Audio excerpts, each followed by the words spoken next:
You never know. Sometimes really cool stuff happens right at the beginning, and you're like, oh man, I wish I'd been recording. This is going to be fun. I'm not going to, this is going to be great. I'm really looking forward to it.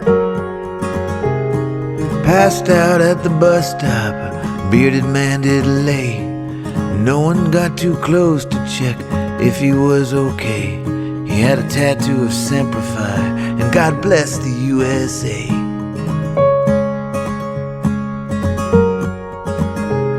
This world will break your heart. If you've been listening to this show for any length of time, you've probably picked up on our penchant for touting underground artists willing to take us straight to the deep end of the pool with their music.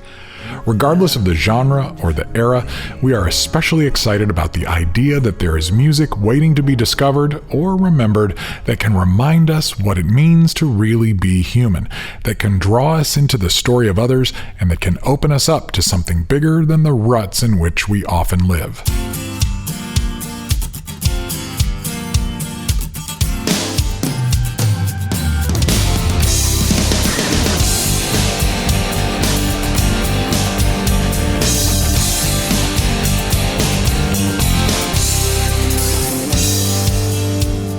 Hello, I'm John J. Thompson, and we listen deep and wide here on the True Tunes podcast. And on this episode, I am thrilled to sit down with Michael McDermott, an artist who has been giving us a lot to listen to over 30 years, bravely exposing us to the personal darkness and the rays of light that have beckoned him home. If you've been with us since the beginning of this podcast, you heard me sit down with him for a few minutes at our 30-year class reunion right as we were kicking this whole True Tunes revival thing off a few years ago. If you go back all the way to our print magazine days in the early 90s, you may remember my interview with him in the pages of True Tunes News. But today we finally get the in-depth conversation with Michael that we've been waiting for. I saw Moses on the mountain, rooted beneath the Bodhi tree. Michelangelo was shouting, and his back at Chateau d'If. Somewhere over the rainbow, there's a place for you and me, where I will be like Marlowe in the morning, and you'll be Cinderella by the sea. With a brand new collection of songs to play for you and the long-awaited re-release of his first 3 albums providing a bit of a historical anchor, we cover a lot of territory. I'll be fine in my own little world, just doing my time in my own little world. 'Cause it ain't no crime, baby, 'cause I'm just fine in my own little world. And I'll warn you right now, it's a harrowing tale, not for the faint of heart. It's a story of struggle, addiction, and ultimately redemption. And a little heads up, we're not going to worry about editing the language. You'll also pick up pretty quickly that this is really more of a conversation between friends than a question and answer interview, so you'll just need to hang on for the ride. But as Michael has often been fond of saying, faith will be rewarded. What if today were my last? Would I be happy with the way that I lived? Would I be proud I stood up to the wicked? Or be sad with what I couldn't give? Would I take what I learned out of loving and repair all the prayers of the past? 'Cause you never really know what's coming. What if today were my last? A bit later in the show, we'll fire up the jukebox to take a listen to Peter Himmelman, another singer-songwriter who broke through in 1991, the same year McDermott released his debut. Although he had been developing for several years beforehand, Himmelman first came onto our radar with the release of his stunning album From Strength to Strength. He followed it with a string of amazing albums and is still active today. This is my offering. You don't dance or sing. It ain't no diamond ring. You can't buy it at the 5 and dime. It's beyond logic, money, or time. It's not a place or fate. This is my offering. We've got a feast of gritty folk rock that has aged quite well on tap for you today. Whether you're a longtime fan of the genre, or maybe you weren't even alive back in 1991, but you're hungry for some real-life music that defies easy categorization and transcends today's playlist silos, this episode is for you. It all takes off right after we take care of a little bit of housekeeping.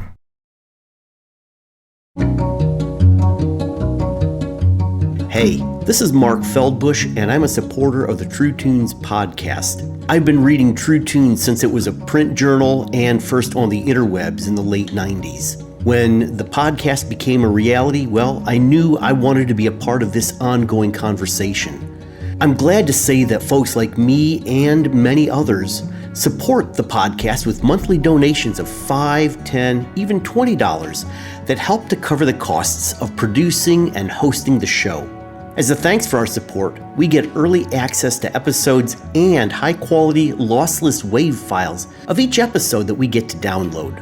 We also have occasional Zoom meetups, some special live streams, discounts on True Tunes swag, and a whole lot more. You can join me and the other patrons by visiting patreon.com/TrueTunes, or you can find the link on the show notes page. If an ongoing patronage thing isn't quite right for you, but you'd like to give a tip to help with the costs associated with this show, you can find links for that at the show notes page. Thanks for listening.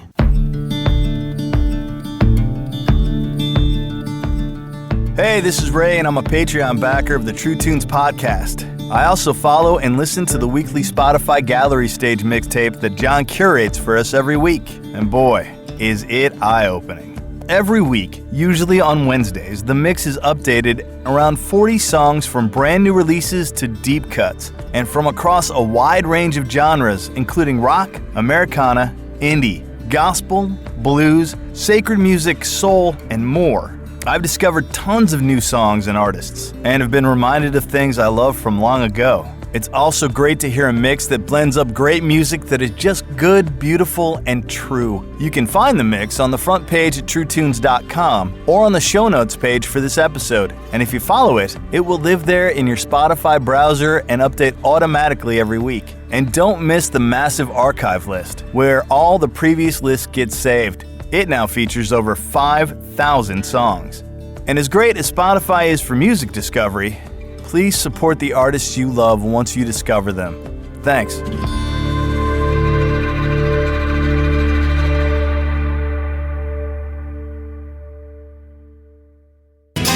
preach to me, man, you didn't see how she was looking at me. Thinking about the murder in the first degree. Michael McDermott burst onto the neo-folk scene of the early 90s with a debut album named for the address of his downtown Chicago apartment building, 620 West Surf. After playing that city's coffeehouse and pub scene as a teen, McDermott was discovered and signed by Brian Koppelman to Giant Records. I was intrigued by your spirit and your eyes which showed no pain. You were screaming but I couldn't hear it, and your movements would not explain why you condemn me. The senseless right. Fear is a wall I must climb, and I've seen some heroes in my day, I've seen the failures in yours, and I try to connect us in some way, but we were on two different shores. Though your love is worth millions of treasures, but I can't even spare a dime. Love is a wall I must climb. McDermott's debut single, A Wall I Must Climb, made it to number 34 on Billboard's mainstream rock chart. But if you lived in Chicago, it felt like a much bigger hit than that. What that upbeat and inspiring hit didn't capture, though, was Michael's dark side. Tales of murder, desperation, and desolation were anchored in a vivid sense of place, usually pre-gentrified Chicago byways, and tethered to reflections of the human condition. Favorable comparisons to Nebraska-era Springsteen and other Windy City troubadours like John Prine and Steve Goodman poured in, and the dreaded question was oft raised: might McDermott be the next Dylan? Waterfalls crash and collide like love. The tenderness flies like a peaceful dove, and the broken freedom bell will not ring.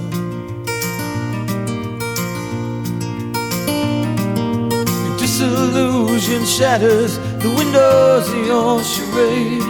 You were walking proud and tall, laughing at the losers' parade, but it was you who didn't know what to do when you found yourself on Fool's Avenue.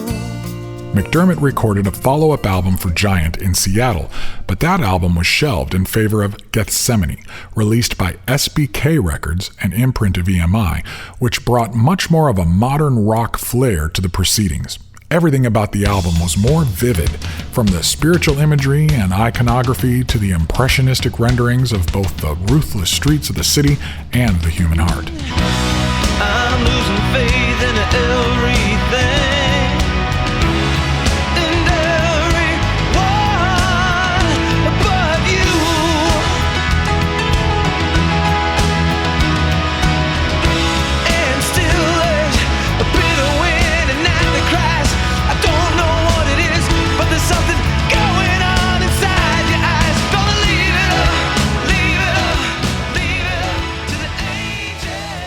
McDermott got one more at-bat with the majors with his self-titled album for EMI in 1996. Produced by the legendary Joe Hardy in Memphis, who had massive success with artists like ZZ Top and Georgia Satellites, as well as winning critical acclaim for his work with Big Star, The Replacements, and others. They certainly swung for the fences with this self-titled record. The songs were well chosen, the sound was perfect, and they even got one of McDermott's most famous fans, author Stephen King, to play some guitar on it and write the liner notes. Critics loved it. His fans loved it. But it wasn't alternative enough for that format or pop enough for that format. And with that, McDermott's days at the major labels ended. His personal slide into substance abuse, however, really took off. So before I lay me down to sleep, gonna say me a prayer tonight, that maybe come tomorrow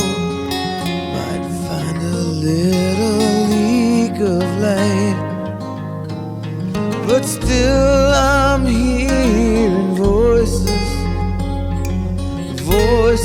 I can't ignore, that tell me there's a better life waiting outside my door. What followed were more amazing albums full of songs that featured sketches of increasingly desperate characters on the fringes of society who all seemed disturbingly familiar. In the mid-2000s, McDermott spent some time in Nashville. He met and married a songwriter, singer, and violinist named Heather Horton in 2009, and the two started a band called the Westies with friend of this podcast, Ian Fitchick, local guitar heroes Will Kimbrough of the Red Dirt Boys and Joe Pizzapia, and producer and instrumental genius Lex Price. And Barry's bodega got torched last week, and nobody has seen Barry since.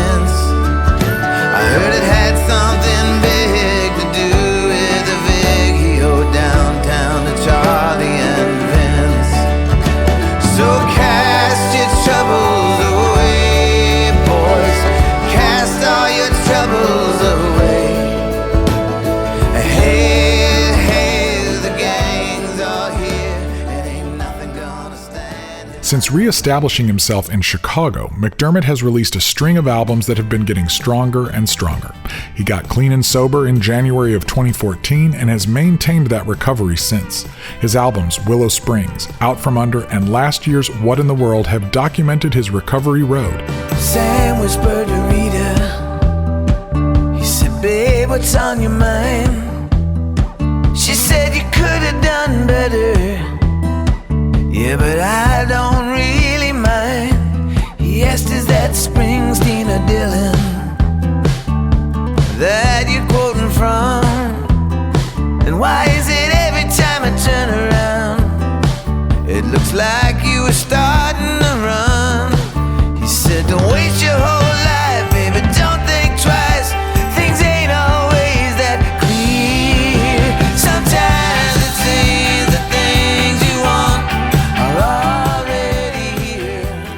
McDermott just released his latest full-length album, and it may be the strongest of his long and impressive career. St. Paul's Boulevard is a generous, rich, and dynamic collection of 15 songs that cover all of the topics and tones we have come to love from him. We'll hear all about it from the man himself. So let's step into the virtual True Tunes interview suite with Chicago's own Michael McDermott. It's only one life to live. You can take what you can't give. There but for the grace of God go I can't believe it's true that I'm here talking to you. 'Cause I don't know how I made it out alive. Yeah, I don't know how I made it out alive. Yeah, I don't know how I made it out alive. Thank you, Michael McDermott, for joining us on the True Tunes podcast, and it's good to have you here. It's great to be with you. And thanks for joining us for a few minutes when we were just kicking this thing off a couple years ago in Aurora. Aurora, right? Yeah, that was fun. Yeah, that was great. You know, the True Tunes, the idea is needed now more than ever. You know, I think it's an important voice that I think is. I don't think it's any mistake that it came back. You know, it kind of feels like it versions itself up from the underground again. You know, this time around, there's no business to it. Like it's doing is costing us money. You know, but it's a passion. We just crossed 100,000 downloads. Oh, that's great. A couple days ago. So it's interesting also because our stories kind of track. When we started True Tunes the first time was right around the time you were getting started as an artist. Tell me about your early years growing up in Chicago and when music kind of first came to you and all the stuff that happened before I got to know you. Yeah, well, I'm in the house that I grew up in right now. This really?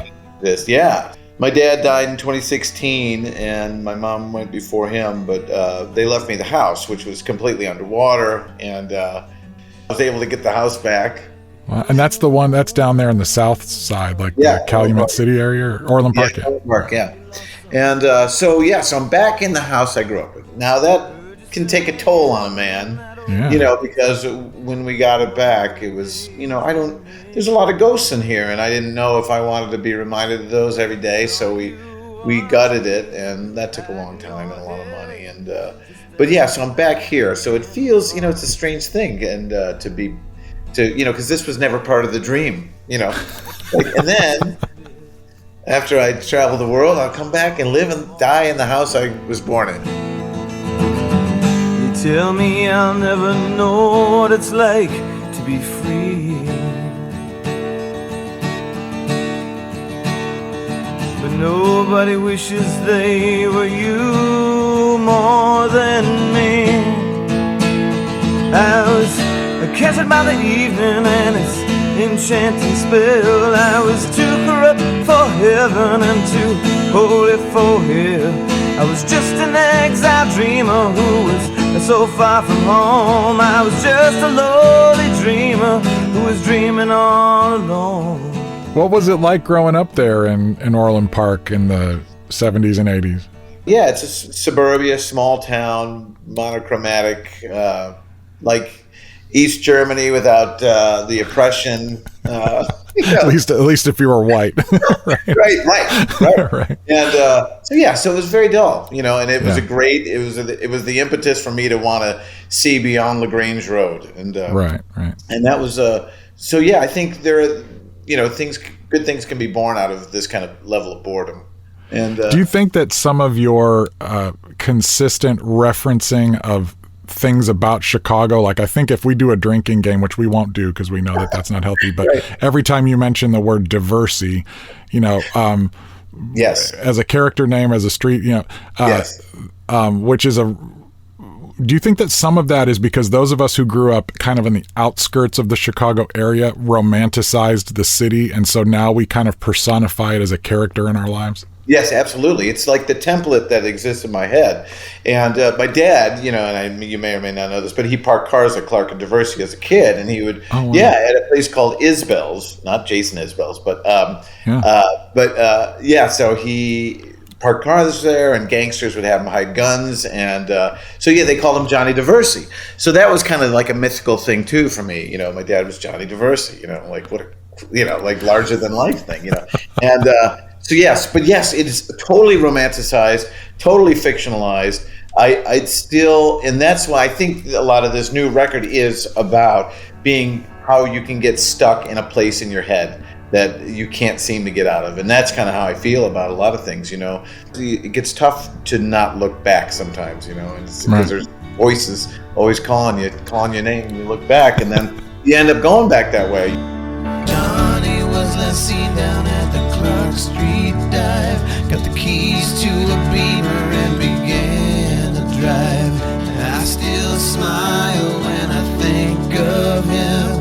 I hope he's alright and not with I'm and Jim. And Patty and I, we still reminisce about all the crazy shit we did when we were kids.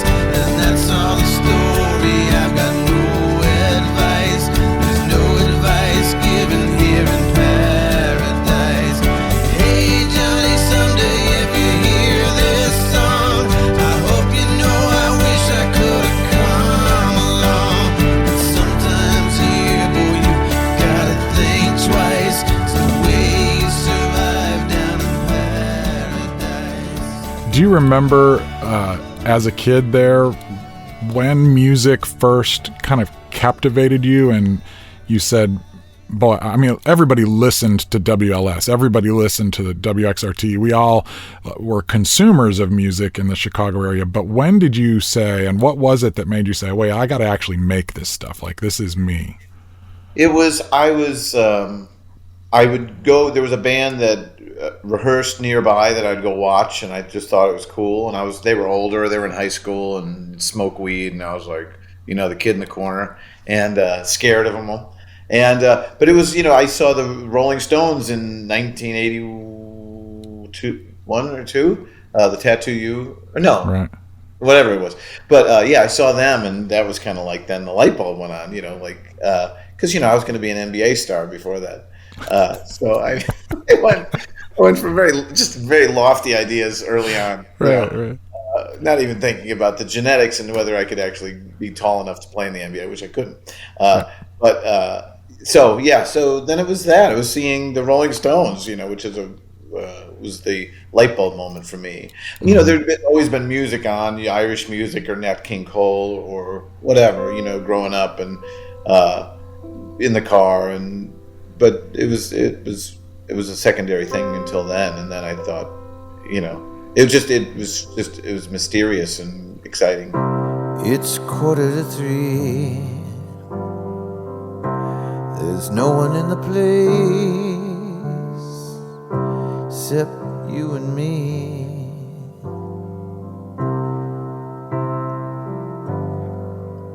So set 'em up, Joe.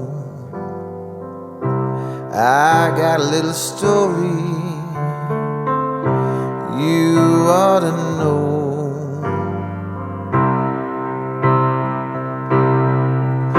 We're drinking, my friend, right to the end of a brief episode.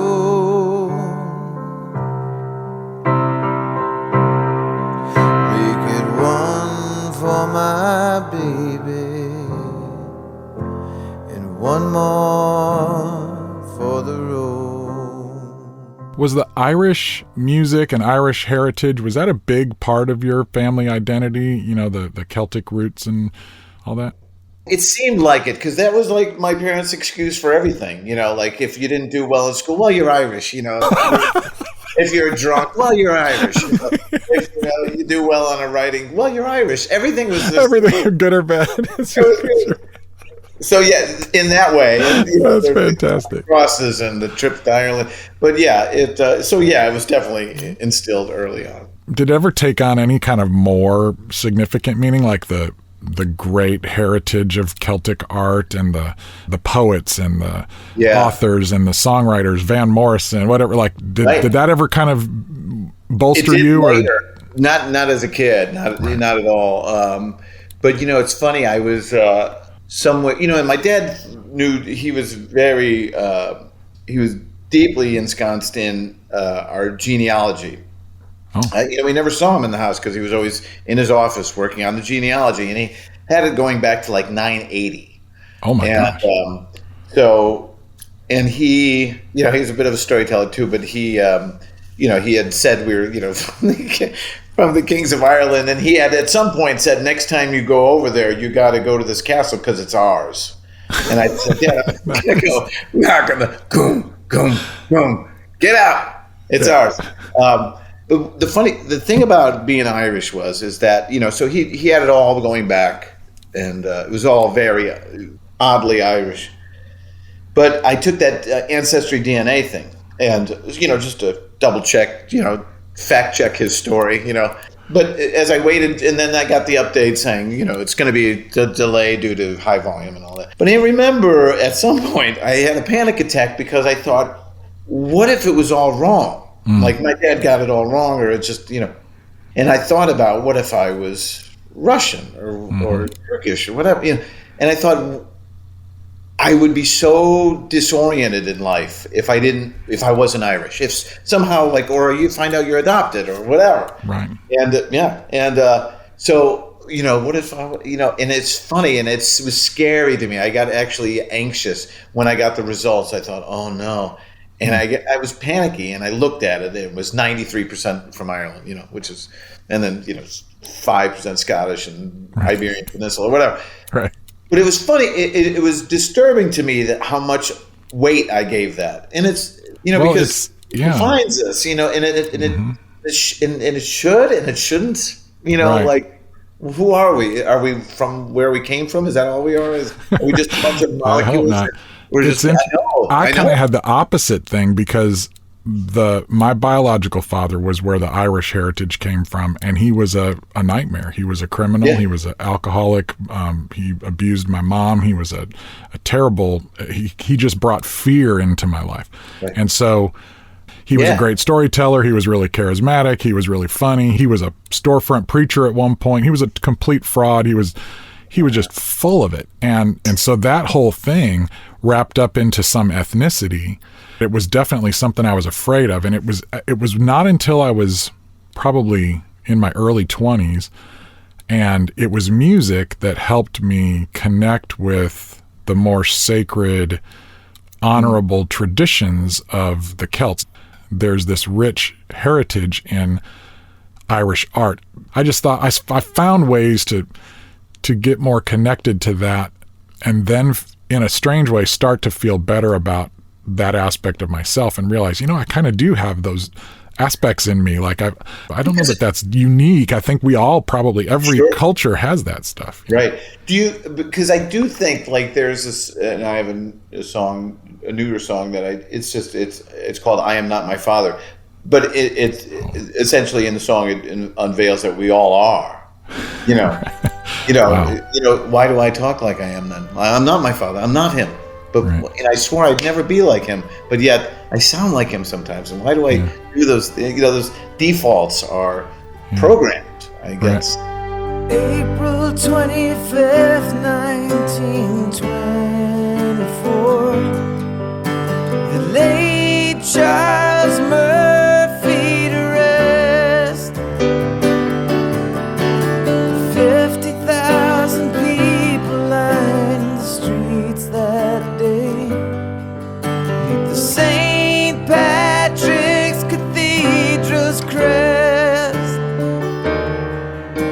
Mahoney and Foley and McGuire were there. And the boss of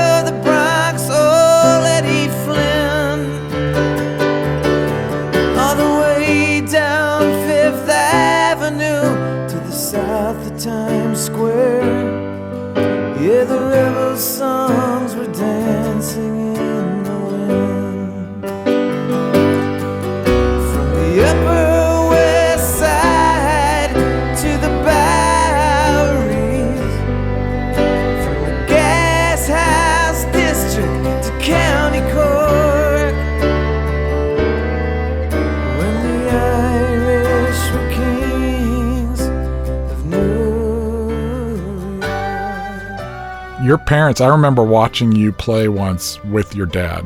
Yeah. At a club somewhere in the city. And he was really proud of you. He seemed to be. Now, I know sometimes, the way parents act about their kids to others is different than how they act to to their kids. But was your family always pretty supportive of your music and your pursuits? That's so nice. It's so nice to hear you say that. But they were, and I think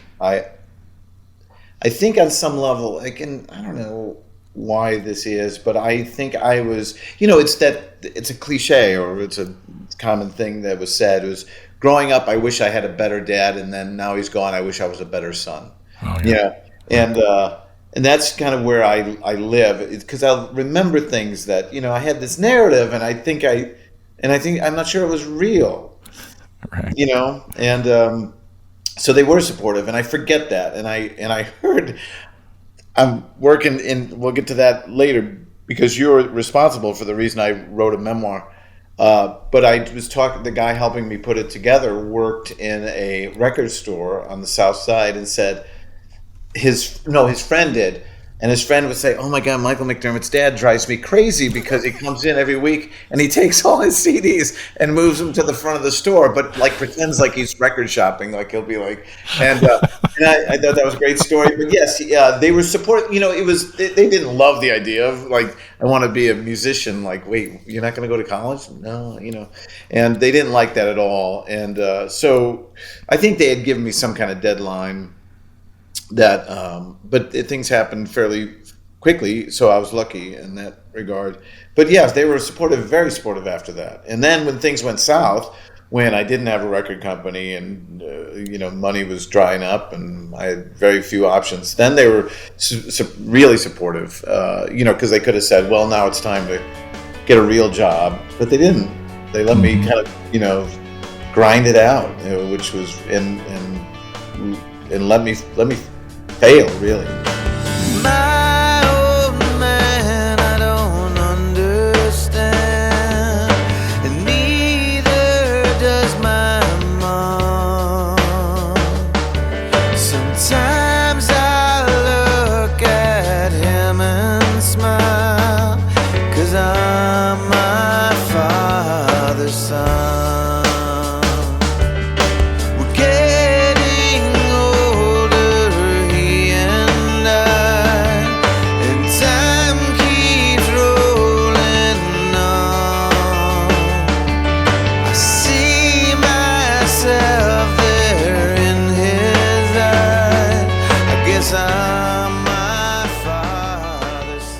I can't remember if it was your father who told me this and then I checked it with you, or if you told it to me and I chatted with your dad about it, but the idea that at some point you had considered going into the priesthood stuck out to me as being really interesting. And I do remember talking to you about it in the past, and I remember talking with your dad a little bit about it.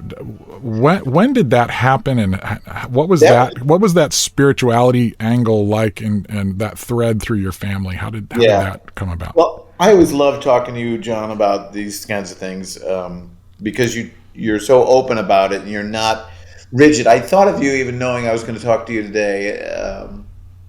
Sadhguru or something said, like in Eastern philosophy, there's no one kind of God. They call themselves like seekers, where there's believers. If you're a believer, you believe in this one thing, whether it's your father, your mother, or your priest, or your God, or whatever. But they just believe in the truth. The truth is the ultimate. So, but you are both, and I find that very interesting, because you're still a seeker, I think, and you're not just like, yep, I got it. Oh, I got it all sorted in my head. Good. Don't need any more information. So. For me, I think I felt like the need, and it could be arrogance or narcissism, or I wanted to do something kind of on a grand scale. And when I was just an altar boy, I would see how these priests were able to affect things, and there was power in that to me, and going to assisted living homes to give out communion, and it was just all very fascinating to me. I think, the ritual of it, I think it was very compelling to me, and the incense and the candles. And so there was a lot of it. So when I didn't know what to do with my life, graduating high school, I was going to church every morning, just those quick little morning masses I loved. And, but yeah, I thought this could be an avenue, to change things, So I think it was the sermons, and there was this guy, Father Patrick Brennan, who I love, and wrote 28 books or whatever. He was like a rock star to me, and what he could do with the written word was incredible, and so he was amazing to me. So yeah, but then the music thing kind of organically, just kind of one thing led to another kind of thing, and then that was quickly forgotten. It's 11:58. I hate to say it, you've been on my mind. Need someone to understand. Take the wings I have and give them flight. Stretched out in front of me, I see such pain and misery and helplessness. The shackles of your shame, where they hang me like a chain across your chest. God help us, for we know not what we do or say. You were integrating pretty carefully thought out theological, spiritual references into your music from the very beginning. It wasn't this separated thing. This idea of the otherworldly, the eternal, was kind of woven in from the very, very beginning. Yeah, honestly, I didn't even know I was doing it until like my first record came out and people started saying asking me about it. I was like, oh, yeah, it was just it was the language, like the symbols and the imagery I had in my head as a kid. There wasn't my mom was kind of very devout, and my dad wouldn't go to church but read the Bible every morning. He was first one up reading the Bible. But Dad, you coming to church? Nope. And so that was interesting. But yeah, so it was just, I think it was my vernacular. It was all just kind of seeped in somehow. And then, in high school, I was hanging out with the priests that gave me Patti Smith albums and Anne Sexton books, and it was cool. Like it was all very connected. There was no difference to me. It was all just seeking. Yeah, I remember having a youth pastor who I made some smart ass comment about Bruce Springsteen and like being an old hat because I was into cool alternative rock, and he made me listen to a live Springsteen album until I could identify what was happening spiritually. There was a call to worship. There was a moment of communion. Yeah. There was sermon stories. There were scriptural references in the readings almost. But he let me discover it. But yeah, I think having guides like that were able to show us how to find those threads in everything, as opposed to saying, oh, no, church stuff goes over here and rock and roll stuff goes over here. And do you think in a way that now it's, with the advent of the jumbo church, it's like too ubiquitous or something? It feels like it's become so pedestrian, and maybe it's where it should live. I don't know. A good friend of mine has said that rock and roll it's about tension. And really that's kind of, I think, a folk music tradition in general, but rock and roll, blues-based music should stay in that tension.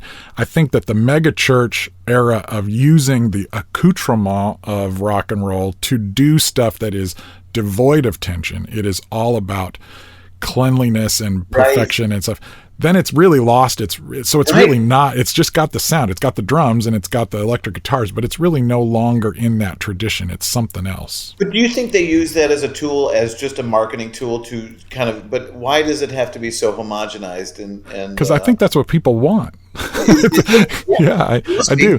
I think that, I've been having this conversation more and more lately. People are very quick to blame the industry, and I'm like, man, I get it. I mean, I worked at the biggest company in the music industry for 10 years, and frankly, most of the people there would love to put out nothing but amazing music.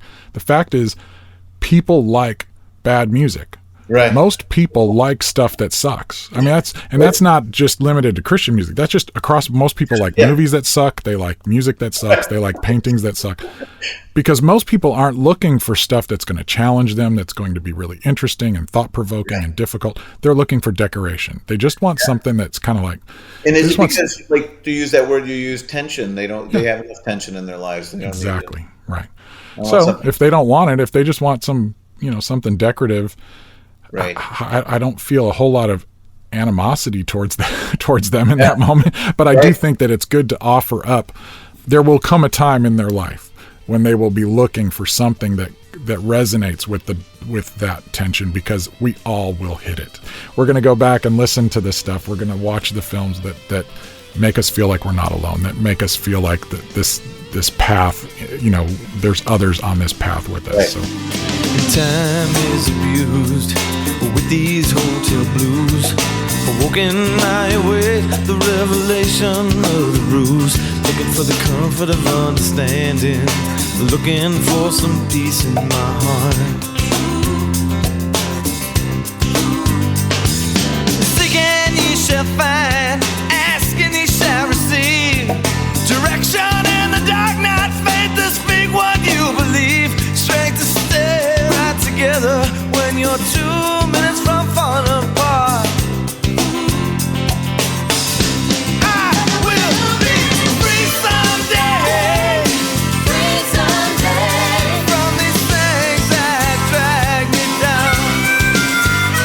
I will ride a holy river until I find some sacred ground. Which brings us back to your music. And before we get to the new stuff, which I can't wait to talk about, but your first 3 albums finally got released a couple months ago after all these years of being unavailable. 30 years ago, the debut, and then the Gethsemane record, and then the self-titled record.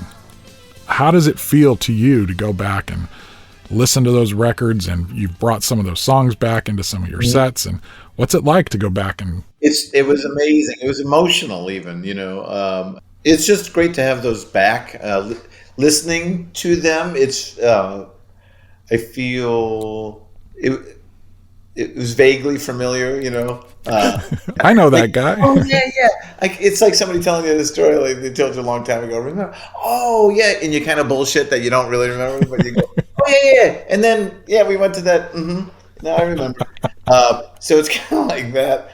But it was great, and it was very emotional that they were just kind of back, because I gave everything to those things, and they were just gone. It was like they never existed. So having them back was like a real rebirth in a way. And I see that kid, and I see what he was trying to do, and it's and I kind of want to pat him on the head and say, well, what you should have done was. But yeah. So all in all, it's been great. It was a real gift to have those things back. Is it difficult at all when you look back on your story, and you talk so much, even in your actual songs, about the pitfalls, the mistakes, the woundedness, the addiction, all the things that have kind of waylaid you, and a lot of that was taking root during that time. Does music ever connect you to a particular point in time in your story and make you go, oh wow, that's when this happened? And all of it, because then on the online shows I'd redo those records, and those were heavy, man. Like after those, we'd sign off, and I'd go, fuck, like that was just like nauseating. And then writing the memoir too, and I'll just jump into that real quick, because we saw each other at that City Winery in Nashville, and you had talked about like, this is like, dude, you should have a book, like and you had said that, and even a lyric book, but that started the idea. And writing that was really just the most awful thing I've ever done in my life, was having to write that book. I've never written a book. Wasn't great at sentence structure, when to do a paragraph, when to use a colon or the dot with the comma. I'm just very confused by all of it. But getting that and having to live through that again, man, that was no fun. And I couldn't wait for it to be over. And Heather's like, because it was palpable, like it was changing, reliving that all, and it was. Glad it's over, Is it done and out? Yeah, it's done. It's not out. It'll be out in September, I think. September? Okay. And then, I had some good friends and, helping edit and, like what to get, like, Stephen King's son Owen and T.J. English helped, and just to go like, well, I don't think you need the part about the basketball, okay. But basketball. So that was very helpful. It made it. Yeah. Oh yeah. Better. Yeah. Yeah. So, I've both been helped by editors, and I have helped edit things, and I know. Yeah, I know. I'm sure. Like yeah, producing a record, it's really invaluable. Yeah, yeah. So those albums, yeah. So reliving those is like going through the scrapbook of your incarceration. Like, oh, yeah, I remember Moonshine Johnny. Johnny Darkstar. So yeah, but it's music it's like that. It's like a coat hanger, It's just like you know exactly where you were and remember the smell of that bar or the street when it rained, and all those things just come right back. I know a place in Mississippi called Hallowell's. I think it's Tupelo. Or was it Jackson? Or maybe Biloxi? Or Tunica? Well, I don't know. All I remember is the feeling that I wouldn't make it out of there alive. 'Cause sometimes you need the darkness in order to ever see the light. I know that at least part of the recovery process is to do that fearless moral inventory, to think through those things. And I know that also there's that line, you kind of mentioned it a little bit ago, that the danger of the voices behind you that are kind of like tempting you to go backwards. How do you manage the balance between learning from the past so that you don't make the same mistakes again, and you take that wisdom, that hard-won wisdom? My new system to do that is meditation. That I do it every morning. It's transcendental meditation, and it's just focusing on what I can control. I can't control that. That's gone. It's over. It's hard. I've learned. If I haven't learned by now, the lesson will be lost forever. So that's what I do, and meditation to me now is like prayer, but it's a prayer where I don't ask. It's a prayer where I listen. And that's all I do. I sit and listen in silence, and sometimes it's just silence. Sometimes there's the monkey brain, all the chatter in your head, talking to you, telling you you're no good. And it's like, and so what they do in TM is like, it's like a conveyor belt at a grocery store where you put your groceries on and they slide it up. That's all your thoughts are. You just put them there and you watch them go, and they go off and then they fall off the cliff, and then then there's silence again, and then here's another one. Put it down, let it go, and it's just that kind of constant process of just, and then it slides. Like don't look at it, just let it go. And so that's what it is, because I have such a default to go back and to beat myself and rake myself over the coals about what I should have, shouldn't done, and what I did and said. And there were so many years I woke up every morning going, who do I got to send flowers to? Because the night before, and that it was learned, it was those structures, and so now it's a prayer of silence, and it's just and I don't get caught up in things like I used to. Man, I used to get such anxiety about things, and now it's just really. Heather thinks she's like, don't you care? Don't you care?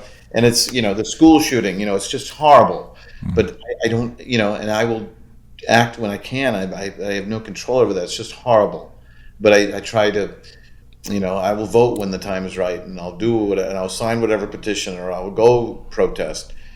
Have you found that is giving your art some focus? Because then that is one thing you can do, is you can speak on those things more clearly because you don't have the monkey brain going on? I went into the gutter to write about the gutter, but in retrospect, it was quite a messy point of view I had. I think I can speak about it more clearly from having this perspective now. I was so immersed that sometimes you can't see the nose, in front of you, and that's what my whole life was kind of constantly, having things looking past the person in front of you, and so now it's just I hope, and it's you have days where everything's just totally upside down. But now I just started every day with 20 minutes of meditation, and if it only helps me 2%, I'll take that 2%. Mm-hmm. People, does it really work? How do you know it really works? I don't know. I don't know. But I think it does, and if I think it does, then it probably does. It's that back to that idea of the difference between faith and certainty. Like, people say doubt is the enemy of faith. I'm like, heck no, man. Doubt is a partner of faith. Like, arm in arm. Certainty is the enemy of doubt, because as soon as you're like, I've figured it out, I've done it, then it's like there's no reason to have faith anymore. So. Right. Yeah, you're looking like a car wreck, dealing with a stack deck. Peter's robbing Paul and the drinking with your rent check. It's a new world order, walls along the border, kids in cages, executive orders, welfare for billionaires, people hungry everywhere, stop and frisk, socialist, you ain't going anywhere. Think it's time we take a good look in the mirror. What in the world is happening here? The last several albums have just been getting better and better. Each time you go back to the well, there's this, it feels like a lens that's just focusing a little tighter and a little tighter and a little tighter. What in the World completely felt like it belonged. In some levels, it's better than any of those first three records, any of the major label stuff, the Sonics and all that. But then the scope of what you're talking about on that record was both so personal and so vulnerable and even comical, when you're talking about your failures and stuff, but then also so generous and gracious with yourself and your past. So before we get to the new record, now that record's been out for a couple of years, are there any songs that stand out? Anything about that chapter in your story that we don't want to get lost in the COVID chapter here? It's, a lot of the record was, as it was kind of happening before the pandemic, my niece and my nephew, my brother's kids, both committed suicide within 3 days of one another. Oh my gosh. And it was incomprehensible, really. And Erin was the oldest, and she and I had similar paths. And at this very house, I was cleaning the garage one morning, and I knew she was still using and drinking, and she came over one day, and I was cleaning out the garage. I was in no mood, and I saw the car pull up, the garage door was open. I looked out, and I saw it was her and with some guy, and I thought, the fuck, it's 10 in the morning, like, really? And I could just tell the way that she was walking up the driveway. I'm like, you're drunk at 10 in the morning? Nice. And so she came in, and I didn't have any time for her, so Heather came out and ran interference because I think she knew what was up. And so they, as she was leaving, I was disgusted. And I believe, I don't say that flippantly. I say it because it's what I'll follow it up with, will haunt me all my days. But so I was getting a box, and I turned to take it out to the garbage, and as I turned, I kind of bumped into her, and she said, "I know you don't love me," and sorry, and oh, sorry, John. I said, "Oh, Erin, please," and I just pushed past her, and it was the last time I saw her, and awful. So, that's a great regret. And the funny thing is I was drunk all the time at 10 in the morning. So suddenly I'm just above that, huh? Right. Like, oh, I'm that guy now. And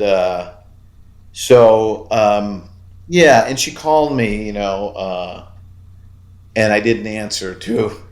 She was always in drama. It was always, anyway. So I wrote this song, No Matter What, kind of for Ryan, her brother, who he killed himself first, and then Erin killed herself 2 days later. He was a, PTSD soldier, saw a lot of action in Iraq, a lot of kills. And so he killed himself, and then Erin did a few days later. So I wrote this song. I think the Veils of Veronica were for her too, and then no matter what is just, it's got that refrain, don't give up no matter what. And because they were both drunk. Had they not been drunk, well, they'd still be here, right. And it's just like, it just takes and takes, and it's taken so much.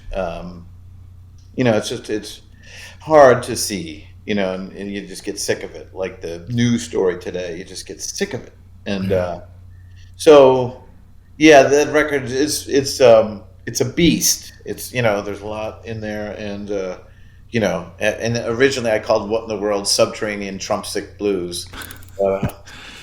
Which is funny, but I'm glad I loved that. But yeah, by not doing that, I think it became more universal. Like right. it was less specifically barbed at one side, and it became more, like this problem is not really political, right. It's human, Right. And I still do that song because that, he's not in office. I joked that if he doesn't win re-election, I'll stop doing the song, but things are still the same. Right. There's nothing, very little has changed, And it's more a symptom of a problem than the cause of the problem. So. Right. Yeah. And I appreciate you saying that stuff and being so vulnerable with that. I was an alien, snorting and shooting into oblivion, watching it like a movie someone else was in. I just couldn't see the shape that I was in. I was still drinking then. Yeah, then something changed. Right through the darkness came a brighter day. It felt like I was saved, and looking back, it's plain to see. It's hard life living on your knees. And even when you feel you're cursed, things can always get a little worse. We're going to step away from my conversation with Michael McDermott and fire up the True Tunes Jukebox to take a listen to another spiritually informed, gritty, transcendent singer-songwriter who knew how to rock, Minnesota's Peter Himmelman, right after this. Hello, my name's Rob, and I'm one of the Patreon backers of the True Tunes podcast. I'm honored to invite you to join me in support of True Tunes by signing up on their email list. I know email is often annoying, but by being on the list, I get notified when new episodes drop and when new articles get posted at truetunes.com. Sometimes, John even sends out short notes and gives away records and swag and stuff. Super cool. But really, the point is that by staying directly connected, I know that they don't have to pay Facebook or anyone else in order for me to hear from them, and that's important. They don't send out too many emails either, and I'm always happy to get them. So really, it would be helpful if you join me over here. You can find the sign-up link on the front page at truetunes.com. Oh, and don't forget to add John's email address, jjt@truetunes.com, to your contacts so that the emails don't get caught in your spam filter. And if you have any feedback on the show or questions, you can email him and he'll get back to you. Eventually. Thanks for listening.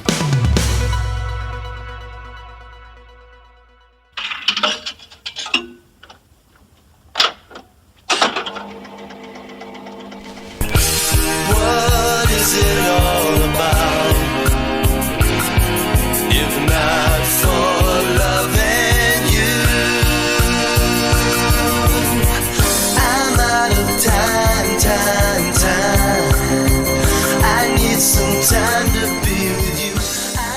Peter Himmelman grew up in the same upper Midwest culture that produced a young Bob Dylan.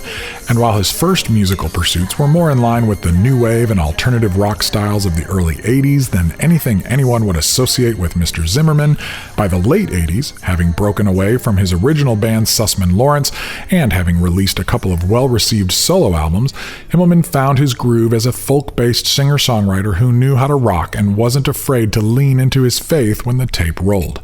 After moving from Island Records to Sony, it was an unlikely song celebrating the strength of a disabled woman that became his breakthrough hit. I was speaking to you with my voice. You were speaking to me by choosing letters with your eyebrow. You didn't have no choice, and yet you had an attitude like that's just the way that it goes now. fish swimming in your aquarium. But all the while I wanted to take away your pain. Suzanne, I owe you an apology. Suzanne, I owe you an apology for all the days I just let slide right through my hands. You are the woman with the strength of 10,000 men. Himmelman's meditation on the strength and humor of this amazing woman and his willingness to confess his own complacency was shocking at the dawn of the grunge era. As a single, the song provided a telling and accurate glimpse into Himmelman's profoundly empowering and ennobling view of holy humanism. The album, From Strength to Strength, provides a cavalcade of prayers, meditations, confessions, and commissions. Though it was relentlessly grounded in human frailty, its unabashed hope exploded through. You pay too much attention to the moral squall that came to power at your expense. You treat that system like some kind of god. Well, it would never run to your defense. And I've been looking for it. I've been looking for it. I've been looking for the one that can't be found. I'm looking for the only one, looking for the only innocent. Himmelman followed up From Strength to Strength with a gut punch of a record in 1992. Flown This Acid World was definitely darker, with references to Holocaust survivors, racism, and myriad shades of doubt and anxiety. Think that she was once some mother's baby, just left out in the rain like some dream that's gone to rust. But they say that loneliness can drive you crazy and bury you beneath the damage and the dust.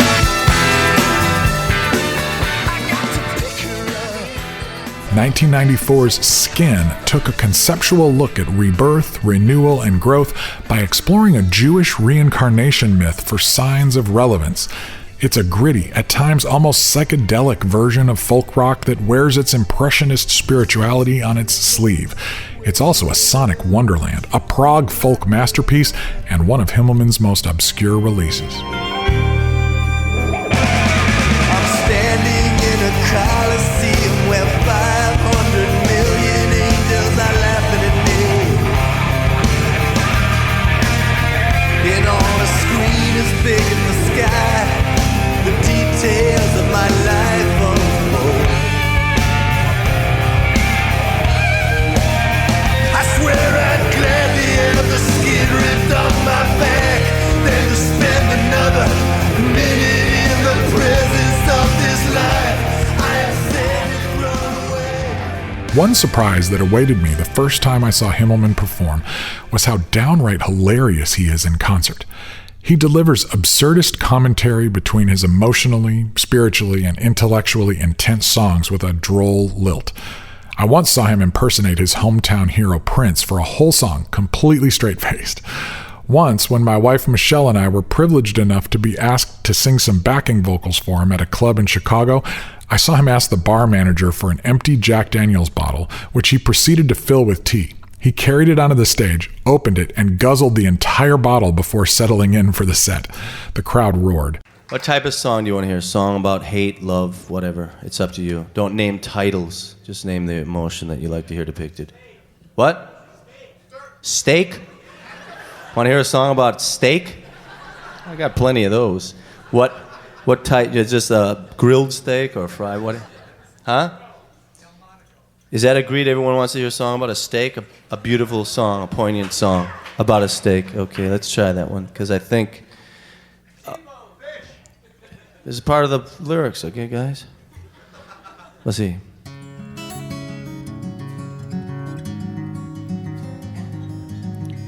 Something's grilling somebody's furry child.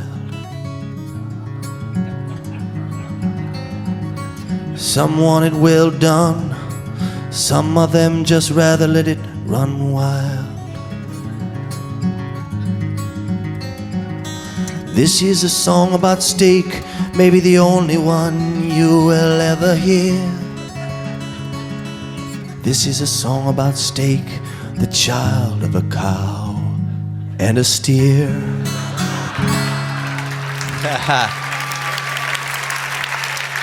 That did work well. Thank you.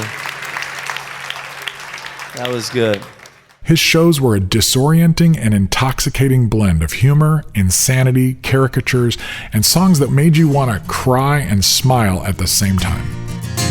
When the victims shall stand and the oppressor shall fall, when hunger and fear are unknown to us all, when men are divided by black or by white, I will love you with the love of midnight.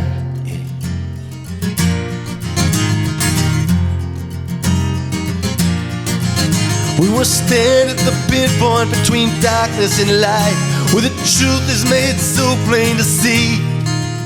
We will witness the enemies and opposites unite, as our captive spirits run free. When the bearers of injustice are making amends, when the ghosts of all sinners will finally be cleansed, when we throw down our guns, refusing to fight, I will love you with the love of midnight. Peter, an observant Jew, honored the Sabbath. He refused to perform or do other work on Saturdays. That must have put a dent into his touring business. He observed kosher dietary laws, was eager to talk about the different prayers that he knew, and was proud of both his cultural heritage and his spirituality.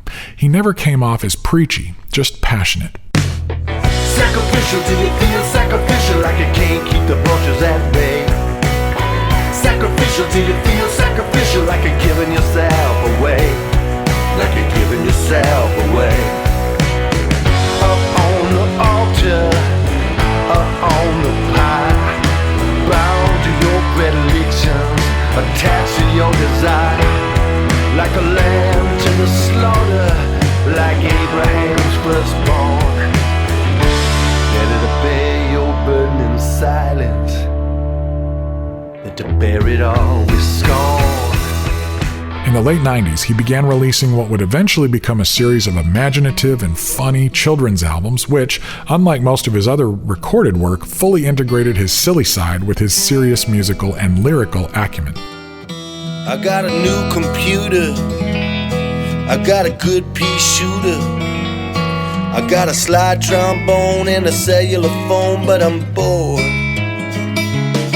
I got a parrot named Stan, I got a book about Japan, I got a little blue car and a red guitar, but I'm bored. Well, I'm bored with everything. I'm bored with this song that I sing. Well, there's nothing to do, I'm in need of something new. I'm bored, man, I'm bored. I'm bored, man, I'm bored. Yes, you think you're bored, but the truth of the matter is you're looking for a 10. He has continued to release new independent music sporadically, including a phenomenal project in 2019 called Press On. I ain't the type to stand in judgment, I'm too afraid of judgment day. It's better just to keep my thoughts to myself than to throw my opinions away. All through my dreams I feel your hands upon my chest, and though I'm dreaming, it seems like I can never rest. Lord, it's strange, yes, it's strange. Every day feels preordained. Along the way, he also became a successful composer of scores and songs for television and film, including a long stint as the main musical voice of the Fox TV series Bones.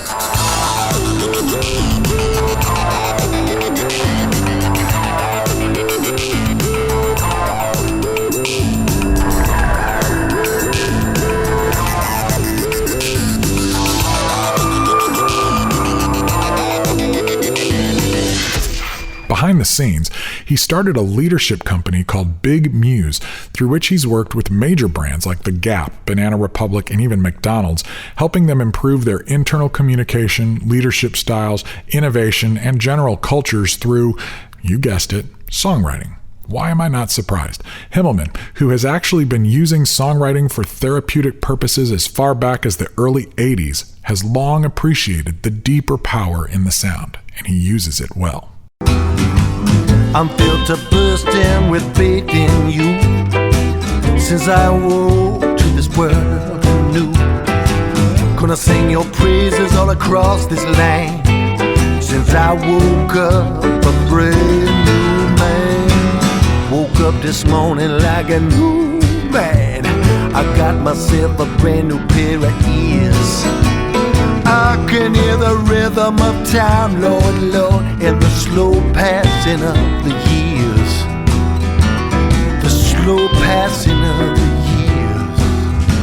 years. Peter Himmelman remains, in my opinion, one of the most excellent examples of modern American folk rock. His name and songs are etched in my mind right next to artists like our guest today, Michael McDermott, as well as Mark Hurd, Bob Dylan, Jackson Browne, and the newer practitioners of this style, Dawes, Jason Isbell, and Brandi Carlile. I'm filled to bursting with faith in you. Since I awoke to this world anew, gonna sing your praises all across this land. Since I woke up a brand new man, woke up this morning like a new man. I got myself a new desire. Well, I'm just about to bust out of my skin, Lord, Lord. And this day's so hot, it's on fire. This day's so hot, it's on fire.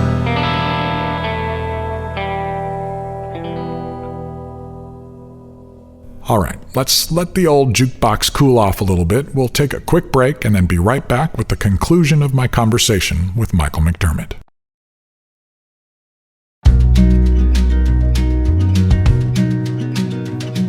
Hey, I'm Rob from San Diego, California, and I'm a Patreon backer of the True Tunes podcast. I've also left a rating and a review of the show at Apple Podcasts. It really wasn't hard, and it didn't cost me anything. But this show means so much to me, and I know that reviews and ratings make a big difference when it comes to how and if others discover these conversations. Would you take a few minutes, maybe even while you're listening, if you're not driving, of course, to leave a rating and a review? Even if you don't listen on Apple Podcasts, the reviews posted there push out to podcast platforms all around the world. Oh, and take some time to tell your friends about the show. Let's drive the numbers up together. Thanks. Okay, we're back with Michael McDermott. I got my bags all packed, got my ticket in my coat, and the boarding in less than an hour. But I ain't coming back, that much I know. I'll come find you in your ivory tower. So many years come and gone, pistols and coffee at dawn.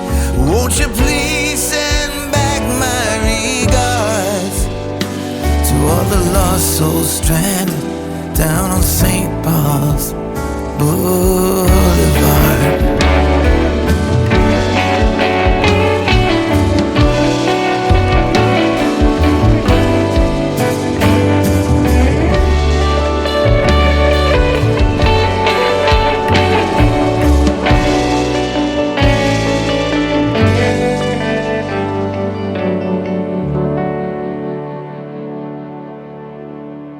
The first thing I thought was St. Paul's Boulevard. Like, I mean, the guy's constantly name checking Chicago. Where's St.? I'm figuring it's some side street like Surf, it's like, and maybe there is a St. Paul's Boulevard somewhere, but this there one really it is, turned. because I had to Google it too, and I don't think there is. Okay, good, because this one is fictional, and you've created this street to hang all of these stories loosely, at least, on. In the past, a lot of your songs would have these vivid pictures of fictional characters that were maybe thinly veiled pictures of yourself, in the gutter.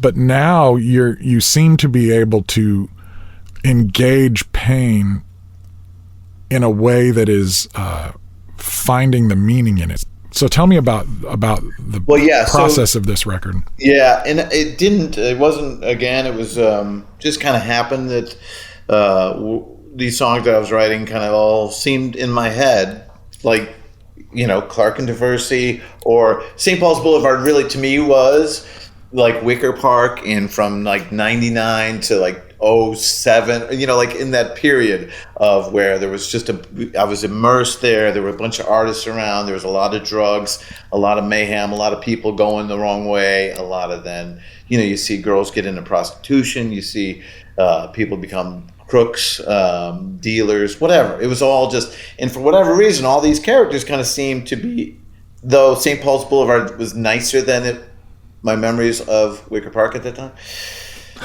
But yeah, so I mean, so much of it was about, it was a kind of a modernized version of the Road to Damascus or something, that you can get stuck there, and I was stuck there for so long, in that life, and I just couldn't get out. And it's easy to see when people say, well, when they talk about why people can't get themselves out of poverty, because it's fucking hard, man.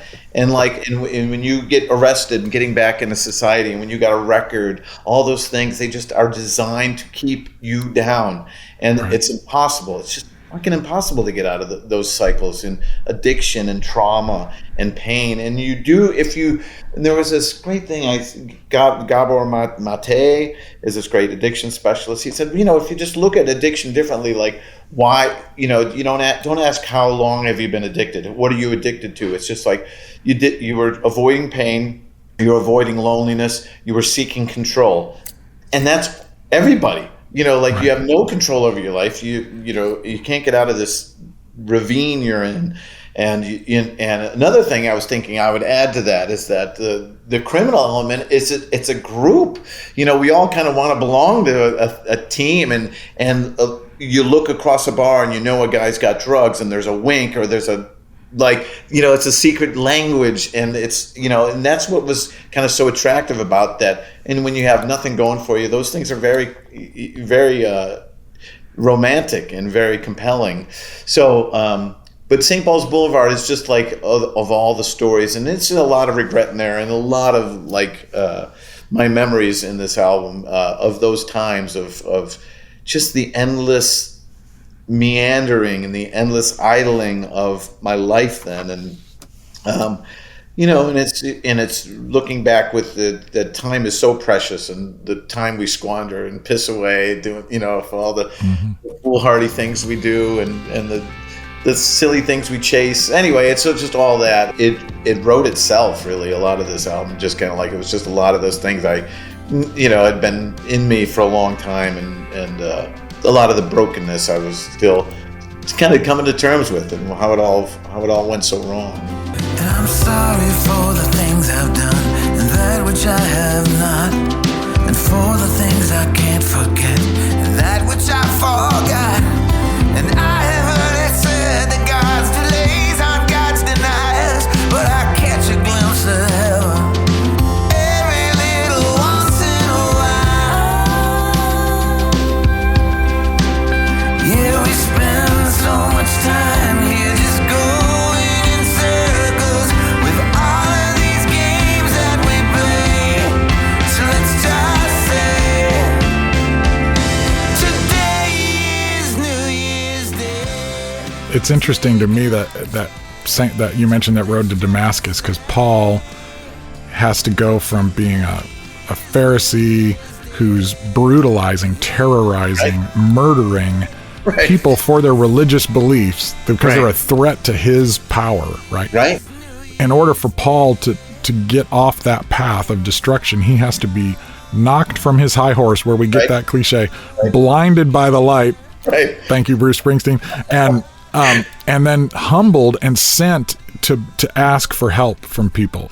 And then this is the same guy who writes this incredible poem about, the subversive power of self-sacrifice. And, and you bring your life now into this so that the dark shadows are playing with the light as opposed to taking over the light. No, that's beautifully put. Yeah, it's just, peace is, in the Paul reference was, it wasn't immediate for me. It was a long unveiling, and it was that I found it was, I kept waiting for it to be bestowed upon me, but that's not where peace isn't bestowed. It's found. It's through work and service, and that's where it comes. I kind of kept waiting, like, what, have you forgotten about me? Have you waiting like some poor pitiful peasant, just waiting to be saved on some level? But no, man, you got to go out and find it. You got to, I think I had it upside down. I was so entitled that I thought peace would, and man, when, you wouldn't think about it, but in crack houses, there are a lot of great conversations. Yeah. And at some point, it always gets back to God. Mm-hmm. Always does. And, there's that cliche, show me a man knocking on the door of a whorehouse, I'll show you a man looking for God, Yeah. And so it was all people just seeking, it's back to that word, we kind of know the theme of the show, the seeking of it. And it was, I always said when people, at some point, they'd say, what would you do if money was no object? Whatever. You talk, You're sitting around the table with people for 4 days in a row. So, you talk about everything. So at some point it's about, what do you want if money was no object? And I would always kind of, one of the things I got into, whoever was sitting around, was like peace. And that's what I always wanted. I just wanted peace. I wanted the torment to stop. And I meant that. Somebody would say, like, I want to buy an island in Fiji or something. Mm-hmm.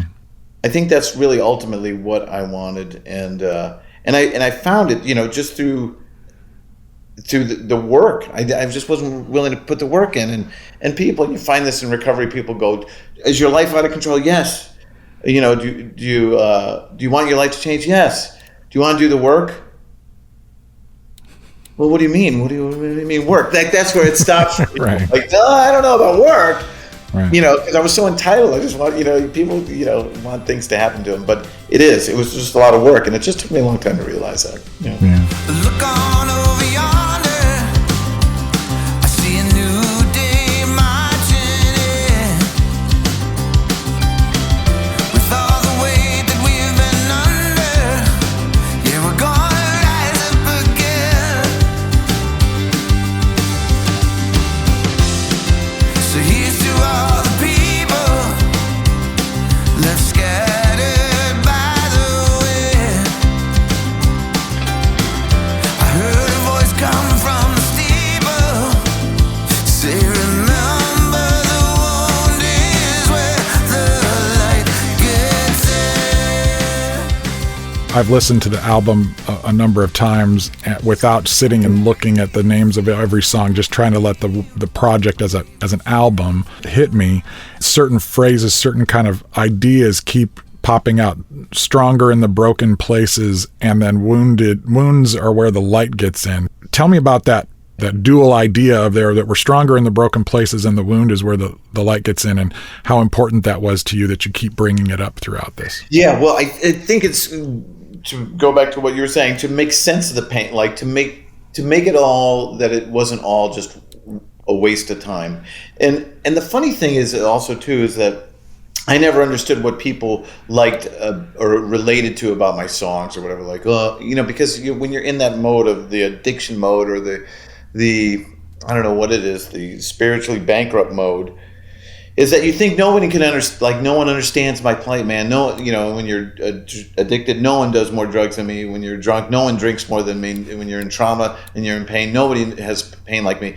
But the fact is, and what you learn in recovery is, fuck, dude, everybody has the same You're thing. not that special. You're not that special. Right. And that was a great eye opener for me. Like, oh, I get why they get the songs, because we're all the same, and it's like just an and I would joke on stage, I'd say, now when I say crack house, think of your cubicle at work. Now when I say think about your ex-girlfriend, whatever. Right.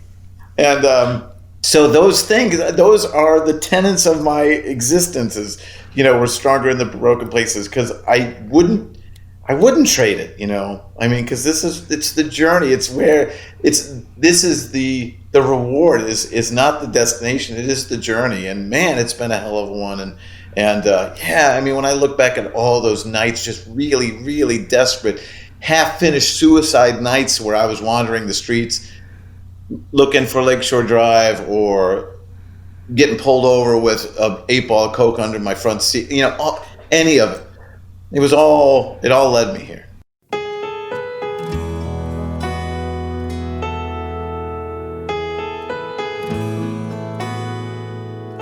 I want to call out a few songs and get some story behind a few of these songs. And it was hard. 15 songs, and there's not a dog among them.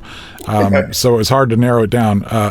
But The Arsonist, oh my gosh, talk about a lament. I mean, this is beautiful. So tell me about this song and how it came to you and the story. Yeah, I don't that one. So yeah, just The Arsonist is about just all the things we do to sabotage ourselves. And I would go out at nights, going and I would burn everybody. I'd burn myself, I'd burn my family, burn my friends. Because I was just some kind of really gluttonous, ravenous monster. And really, that's what was my driving. It was the driver of anything. And I was a dopamine addict. Mm-hmm. And so yeah, The Arsonist. I like that song a lot. My mind plays tricks on me, resentment's a bitter seed, rewriting history of who we are. I was an arsonist, burning down palaces, self-pity and helplessness in my darkest hour. And all I ever wanted was a place that we could land. You said it's gonna be alright. You told me it'll be alright. You promised it'll be alright. Just take my hand. All That We Have Lost.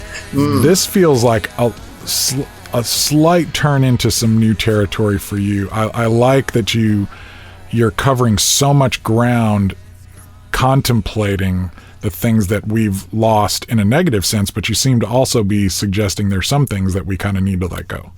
Yeah, that song, it was tough for me. I didn't know what, even during the mixing, I said, I told Steven who was mixing, I said, I think we just give up on that one. Because I don't think I could ever really figure it out.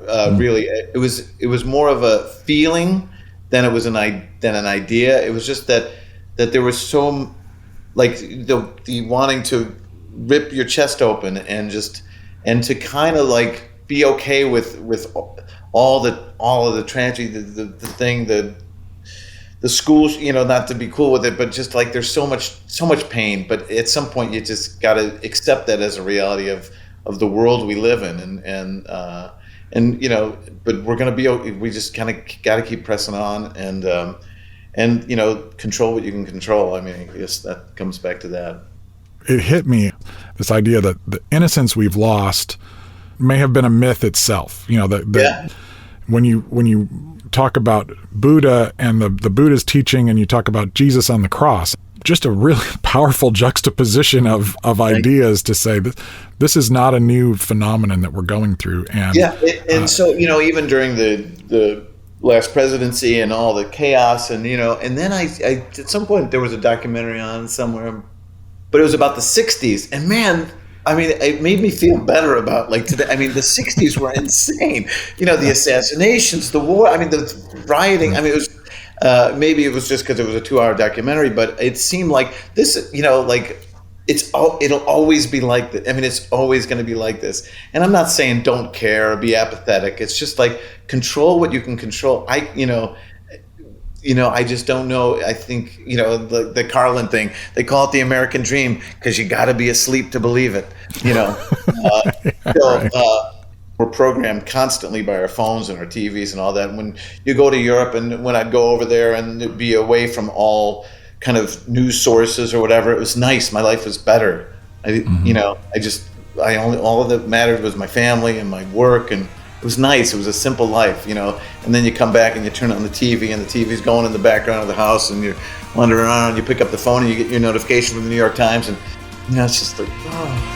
Now is this the beginning, or has the end begun? I see a madman grinning with the yin and the yang. Juice locked outside the gate, wisdom's greeted with disgust. With all that we have lost, times they are changing. The mind, you can hear that freedom ring. Everybody's going crazy. You never know what tomorrow might bring. Now the prophets and the Stoics and the masters of Zen, and even Jesus spoke of a kingdom that's within. The Dharma and the Tao within each of us. With all that we have lost. Sick of This Town. Yeah. Which, tell me about this song, and it's a different feel for you musically and lyrically a little bit. So tell me about this one. Well, I think it's, I think the genesis must have probably came from driving through town here because, I assumed you were talking about Nashville because I know you didn't have a great experience living here. Yeah. No, but turns out we're all sick of every town, aren't we? It is every town because it's all the same. They're all great. And, and Heather, does not like this town that we live. And she, I said, what, you think there's no jokers in upstate New York? I mean, are you kidding me? Like, there's jokers everywhere. And in recovery, they say geography is not happiness isn't geographical. Right. And, it's true. There's always going to be the Trumpers in this place and there's going to be so it's every town's great and every town sucks. Each year it's more or less the same. Strip malls, bar brawls, football games. Around here we love to sit and blame. It seems such an awful shame. So be careful of the past, don't let it drag you down. There's no shame in all the things you might regret. And beware of all the ghosts that love to hang around. They're just there to remind you of what you're trying to forget. And then Pack the Car. Yeah. Yeah, tell me about that one. Well, that was one I was going to leave off too, and I'm glad I didn't. But yeah, that's kind of a pandemic inspired. Just like let's get out of here, And the duality of my life is that I am very a recluse, really, but my job has me in front of people. And so when I'm home, I want to be with them, and when I'm not with them, I want to be home, and Don't need to pack a bag, babe, I got everything you need these days. It's such a drag. Seeking something to believe. If this is our last chance, I want you right next to me for sure. Whoa. I see you looking out the window, see your thoughts a million miles from here. You're listening to the wind blow with everything you want to do. You've been living in the shadows, and I can see you sinking down below. Whoa. Yeah, I don't care if we break the lease. Maybe we can find some peace. Something's waiting out there, I know. Come on, come on, come on, come on, come on. Let's pack the car and go. Come on, come on, come on, come on. And then Peace, Love, and Brilliant Colors. yeah. It's like a benediction. You're done. You can go off into the world now. And Yeah, so how that happened was during, for the online shows, I had people send in videos or questions or stories or whatever.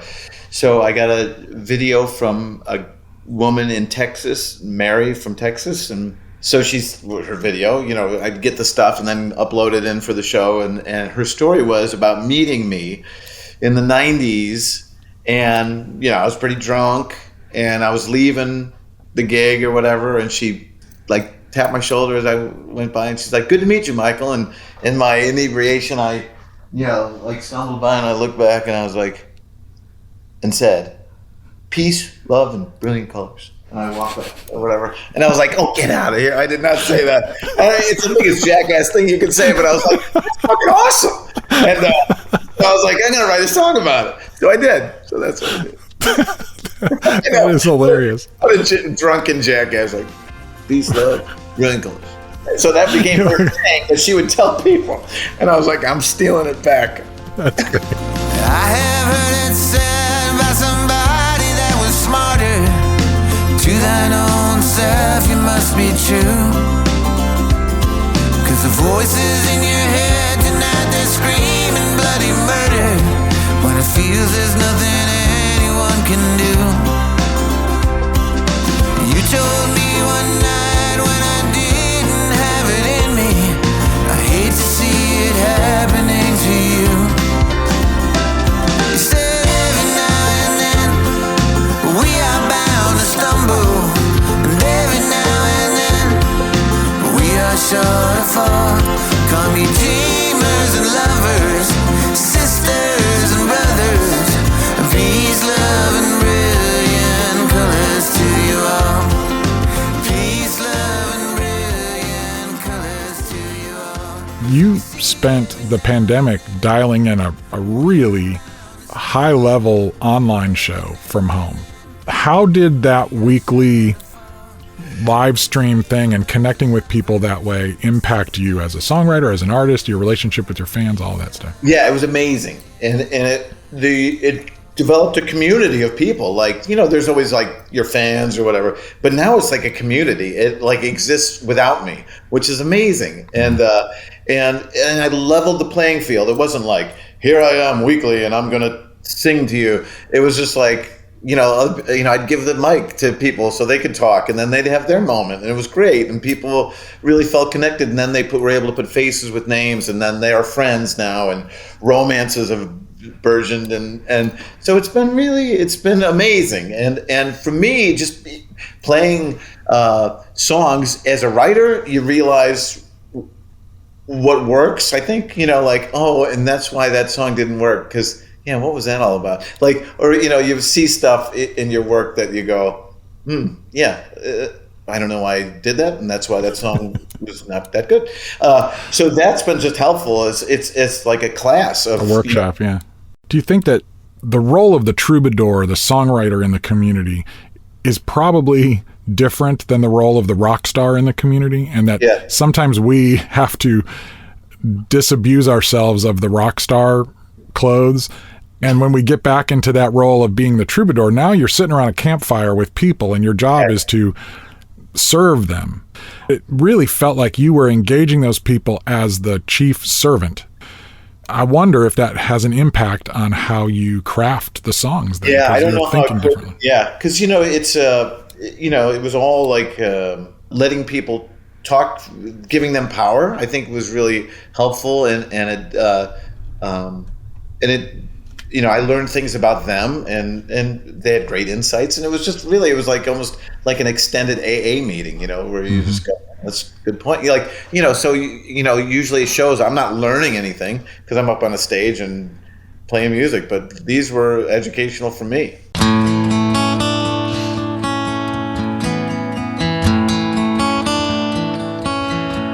My mother told me she would hold me about the saints and the angels and how they were near. And we'd pray for Father when his drinking got heavy and we had no money. Our future was unclear. Then Mother started working and we never even saw it. And my sisters and my brothers, we grew to resent her, and everything fell apart from the weight we were carrying. And it didn't occur to me so many years later. Oh, Father, who art in heaven, do you even care of what becomes of the Father? What becomes of the faithful? What becomes of our unanswered prayers?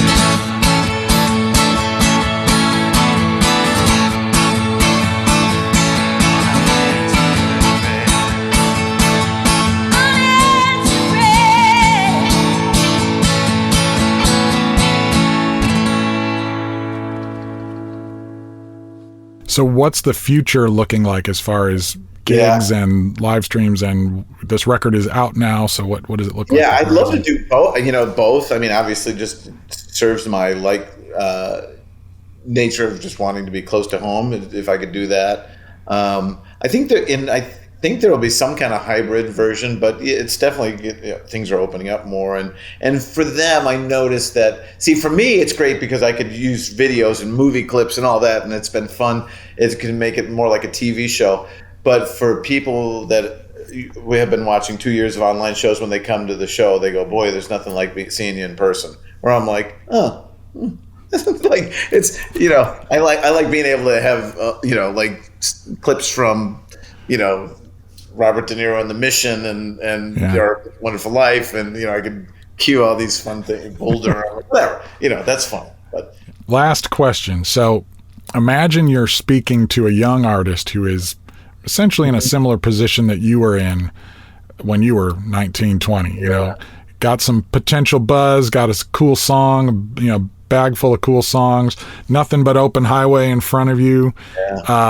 Knowing where the snares are, knowing where the pitfalls are, knowing that stuff. Any kind of words of wisdom?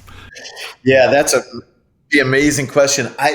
I would probably say it, I'm just going to shoot from the hip, but I'd probably find a way to say it more tactfully. But don't believe any of it. Don't believe that you're good. Don't believe when you're bad. Just do it. Because now, and the things seem to change for me. With Willow Springs, that record. It was the first record I didn't ask for outside help. I didn't ask anybody what they thought. I'm gonna stop asking. I'm just gonna, because my own belief, my own sense of resilience had atrophied so much from so many years of just self-abuse that I was helpless. And so it was time to take agency over what I do. 30 years into your career, it's about time you start making some decisions on your own. Maybe. Better late than never. It never worked. It righted the ship. As soon as I just stopped listening, I didn't, because the second guessing, I would just trip all over my feet. My shoes were untied, and I'd stumble everywhere just by trying to please everybody. That's what I would say. It's just you got to be earnestly dismissive of everyone else. Be myopic. Yeah, I don't want to be a Christian anymore. Yeah, I think it's all just talk, 'cause no one walks the walk no more. Yeah, I bet even Jesus would give us all what for. But I don't want to be a Christian anymore.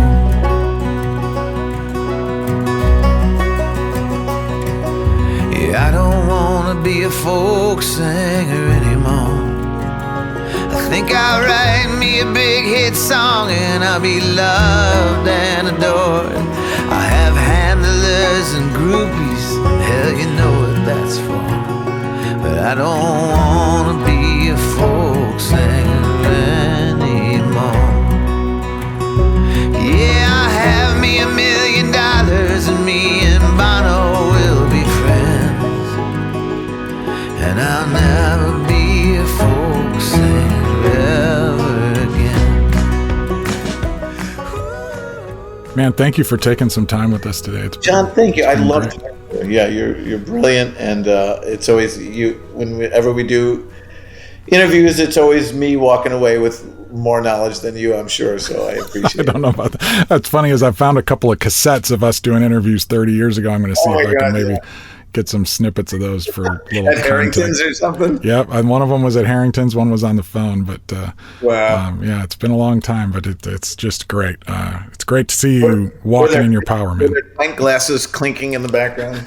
Well, I remember the one time we did the interview when it was pretty quiet, but then you invited me to hang out and watch one of the Bulls playoffs games.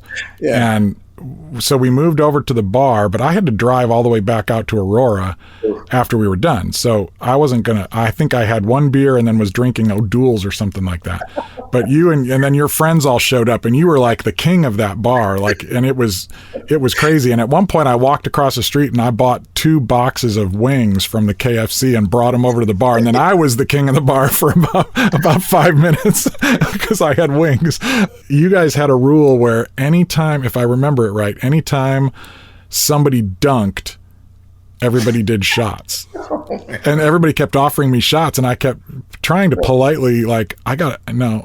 And then finally you stood up to these guys and you were like, look, he's drinking O'Doul's. Do you think he wants shots? And it was like the weirdest kind of, but you were like my defender, and it was a fun, long, weird night. And I thought, I think maybe Michael drinks a little too much.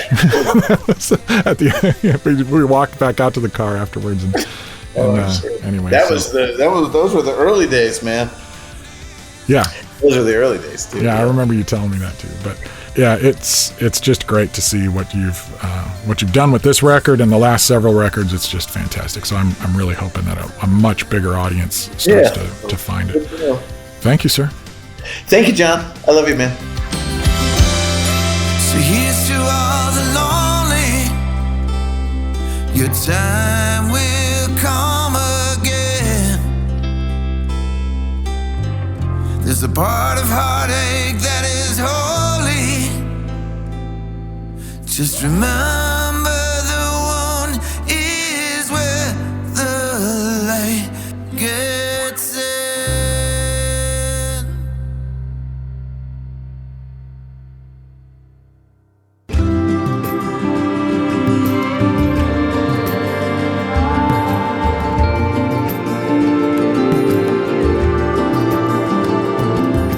As I step up on my soapbox this time, I am mostly filled with appreciation for artists who are willing to dig deep, even into painful places.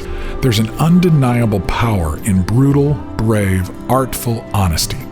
So much of the modern alternative and modern pop music I hear today is hyper-personal and yet reveals nothing about the inner thoughts, feelings, or fears of the artist. In fact, much of the most popular music today, even the hip stuff, doesn't dare to actually mean anything at all. Irony, disaffection, and vibe reign supreme, with nothing deeper than a TikTok video taking center stage. And while I don't mean to suggest that modern pop music is no longer relevant, I happen to think it's actually quite cool. McDermott and Himmelman remind me of how normal it once was to bare your soul, warts and all, if it might bring some hope to your listeners. I'd love to hear a new generation of writers, instrumentalists, and singers be influenced by the neo-folk of the 90s in the same way those artists were influenced by their forebears decades earlier. Sure, it's happening, just not nearly enough. Which brings me back to the mixed blessing and curse that both McDermott and Himmelman experienced when they were considered by some to be the, quote, next Dylan. The same impossible burden was placed on Springsteen, Jackson Browne, and so many others. But why? Why saddle any artist with being the next anything, let alone the fool's errand of being the next Dylan? There can never be another Dylan because there can never be another first, another innovator at that level. Dylan came along at exactly the right time with exactly the right measure of artistry and commercial understanding, knowing how to create a persona and then blow it up. He understood pop music and irony, temporality and heritage, and he knew what his audience needed, often more than we may have. He determined to meet them at the radio and take them to deeper places. And while Brown, Springsteen, McDermott, Himmelman, Carlisle, Prine, and so many others have done the same thing, they'll never be the first, so it's not fair to compare them in that way.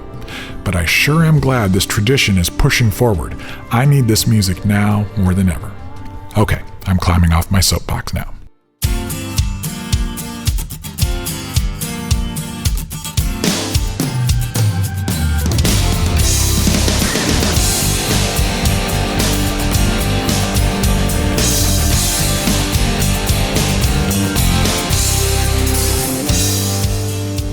That's going to do it for this episode of the True Tunes podcast. Thanks again to Michael McDermott for his generosity of spirit and soul. Make sure to check out our show notes page for a complete list of all of the music on this episode and links to Michael's shop so you can pick up a copy of his latest album, St. Paul's Boulevard, and the rest of his catalog. And make sure to check out his live streams. They are fantastic. Thanks to Phil Keggy and Rex Paul for our theme song. Thanks to all of our Patreon members for your support. And thanks for listening, telling your friends, rating and reviewing the show at Apple, and all the rest. Make sure to get on the email list if you haven't already. We've got some more cool giveaways coming up. As always, the podcast is produced by me, JJT, and Bruce A. Brown, who also handles the mixing and enjoys probably a little bit too much handing me back a script with lots of red ink on it, including the sentence I just read. The contents of the program are protected by U.S. copyright law and are the intellectual property of Gyroscope Productions, with the exception of songs or clips that are from previously copywritten material. Everything on this episode is used by permission or under fair use provisions. This program is intended for the private use of our listening audience. Gyroscope Productions can be reached at jjt@truetunes.com or P.O. Box 60401, Nashville, Tennessee 37206. Until next time, this is JJT reminding you to keep it between the lines down there at the corner of Fools Avenue and St. Paul's Boulevard. There is hope when the scales fall from your eyes. There is a community waiting to both feed you and be fed by you. Peace.